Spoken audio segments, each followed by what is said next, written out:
Most of us are taught to chase comfort. We're conditioned to avoid discomfort like it's the enemy, as if peace, ease, and pleasure are the signs of a successful life. But let's be honest, how often has staying comfortable ever truly moved the needle forward for you?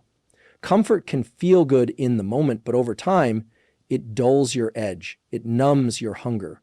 It slowly convinces you to settle for less than what you're capable of. And the scary part? It doesn't happen all at once. It happens gradually, one skipped workout, one delayed decision, one more day waiting for motivation. Before you know it, you're stagnant, you're safe but unfulfilled. You're surviving but not growing. Doing hard things interrupts that pattern. It cuts through the noise and says, wake up. When you voluntarily step into discomfort, when you choose the thing that challenges you instead of the thing that soothes you, everything begins to shift. You stop being passive in your own life. You take the wheel. And that shift right there, that's the spark of growth. Because real growth doesn't come from the easy reps. It comes from the last rep, the one that burns. It comes from the conversation you don't want to have. It comes from the early morning when your body says no, but your purpose says yes. That's the real teacher.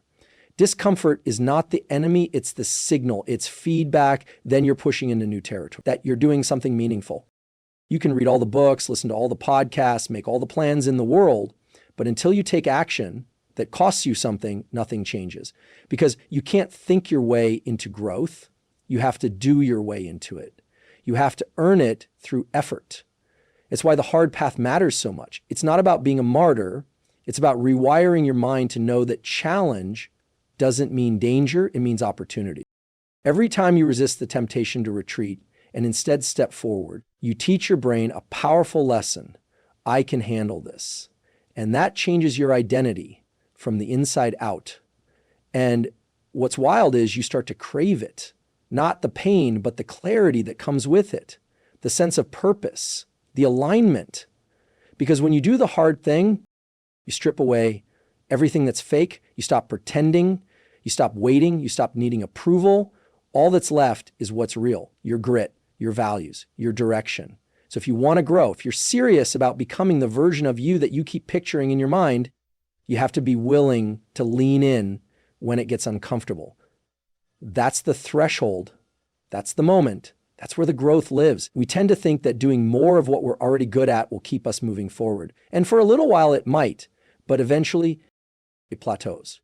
Because repetition without resistance doesn't create growth, it creates stagnation. If you're lifting the same weight every day, your muscles stop adapting. Your body knows the pattern. Your brain knows the pattern. Nothing new is required from you, so nothing new develops within you. Resistance is the ingredient that forces growth. It's not just about doing more, it's about doing what's harder, what requires more effort, more focus, more courage. That's where the real gains live. The difference between someone who evolves and someone who stays stuck isn't talent or intelligence. It's their relationship with resistance. One person sees discomfort and pulls back. The other sees it and leans in. Every time you feel that internal friction, when you're tempted to procrastinate, when your energy says stop, but something deeper says keep going, you're standing at the edge of progress. That's not the time to retreat. That's the exact moment to lean in. That's your signal that something important is about to happen if you stay with it long enough. You want to build resilience? You want to develop grit? You want to train your mind to stop folding under pressure? Then stop running from resistance. Face it, embrace it, move toward it with intention. You're not just training your body, you're training your identity. Every time you act in defiance of your own excuses, you're laying down a new neural pathway. You're rewriting the script. You're becoming the person who follows through even when it's hard. Especially when it's hard.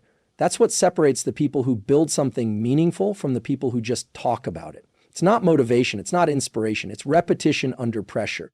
It's action in the face of discomfort. Because growth isn't handed to you. It's earned one decision at a time.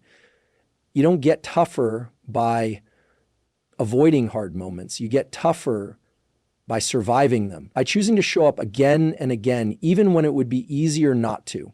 The truth is, resistance isn't there to stop you. It's there to shape you. Like wind against stone, it wears down everything that isn't solid. And what remains, that's your strength. That's your character. That's the version of you that doesn't break when life turns up the heat. So if it feels heavy, good. That means you're in the right place. If it feels like you're being stretched, like you're being tested, don't run. Stay in it. Because that's not where you give up. That's where you grow. Every time you choose to do something difficult when you could have taken the easy route, you're not just checking off a task, you're building something far more powerful. You're shaping your identity. You're telling yourself in real time, I'm someone who follows through. And that message, repeated over and over through action, becomes the bedrock of self-worth. Because confidence isn't something you just have or don't have, it's something you earn. It's built in the fire of discipline. When you wake up early to train, even though you don't feel like it, when you finish the project, even though your motivation's gone, when you stay calm in the middle of chaos, those are the moments that stack proof that you can count on yourself. And that's everything. The more often you act in alignment with your values instead of your feelings, hard. Discipline doesn't mean being rigid or robotic. It means being aligned. It means that your actions reflect the person you've decided you want to become, not just the person you feel like being today. Because feelings are fleeting. They're unreliable. They come and go based on sleep, stress, or what you had for lunch. But your standard, your internal code, that's something you control. And when you make choices based on that, even when it's uncomfortable, that's when the shift happens. That's when you stop chasing confidence and start becoming someone who deserves to feel confident. It's easy to think that willpower is just about white knuckling through life, but real discipline comes from clarity. When you know why you're doing something, when your purpose is clear, you don't need to fight yourself every day. You just follow through. It becomes who you are. That's why the people who consistently do the hard things aren't superhuman. They're simply in alignment. They've made the decision ahead of time that their actions won't be dictated by comfort. And once that decision is made, the daily grind becomes a form of freedom, not a burden. And look, it's not always glamorous. No one applauds you for choosing water instead of wine, for doing another rep when no one's watching, for saying no to distractions so you can focus. But you know, you feel it. You carry that quiet strength into every room. That's self-worth. Not based on praise, not based on likes or validation, but on the fact that you've seen yourself show up when it counted. You've done the hard things, not once, but over and over again. So when life throws doubt at you, when challenges hit, you won't flinch because you've already done the work. You've built the evidence. And deep down, you'll know. You can handle it. Growth hides in the exact places we're most tempted to avoid. It's not a mystery. It's not random. It shows up right behind the discomfort, the fear, the procrastination. You know the thing you keep putting off? The conversation you've rehearsed in your head but haven't had? That project you keep starting and abandoning? That's not just some task on a list. That's the doorway. And the resistance you feel toward it, that's not a sign to turn back. It's a sign that what's behind it matters. We're wired to avoid pain. We're designed to conserve energy, protect ourselves, stay safe. And that works great for survival, but it's terrible for growth. Because the very system that tells you to stay away from discomfort is the same system that holds you back from the next level. And that's where most people get stuck. They think discomfort is a stop sign, but really it's a green light. It means you've found the edge. You've found the spot where your current self ends and your potential begins.